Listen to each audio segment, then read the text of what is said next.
Hi viewers வணக்கம். உங்க கனவுல முருகனோட உருவம் இல்லன்னா வேலாயுதத்த பார்க்குறீங்களா? அப்போ இந்த அர்த்தம் உங்களுக்கு தான். இந்த கனவு வருது அப்படின்னா, உங்க வாழ்க்கையில மிகப்பெரிய மாற்றம் நடக்கப் போகுது அப்படின்னு அர்த்தம். ஏன்னா, உங்க வாழ்க்கையில ஏற்பட்ட தோஷங்கள் விலகப் போகுது அப்படிங்கிறதுக்கான ஒரு தெய்வீக அறிகுறி தான் இந்த கனவு. நீண்ட நாட்களா இருந்த தடைகள், பிரச்சனைகள், தோல்விகள் எல்லாமே கொஞ்சம் கொஞ்சமா உங்கள விட்டு விலகப் போகுதுன்னு அர்த்தம். உங்க வாழ்க்கையில நல்ல மாற்றங்கள் ஆரம்பமாகும் அப்படிங்கிறத தான் இந்த கனவு குறிக்குது. இது முருகனோட அருளால உங்களுக்கு கிடைக்கப் போத ஒரு மிக சக்தி வாய்ந்த ஒரு சின்னமா கருதப்படுகிறது. இந்த மாதிரியான ஒரு கனவு விளக்கங்கள நிறைய நீங்க தெரிஞ்சுக்கணும் அப்படின்னா, நம்ம சேனல லைக் பண்ணுங்க, சப்ஸ்கிரைப் பண்ணுங்க.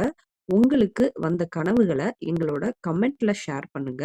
இல்லன்னா Instagram பேஜ்ல எங்களுக்கு டிஎம் பண்ணீங்க அப்படின்னா, இந்த கனவுக்கான விளக்கத்த நெக்ஸ்ட் வீடியோல நாங்க கண்டிப்பா சொல்றோம். நன்றி, வணக்கம்.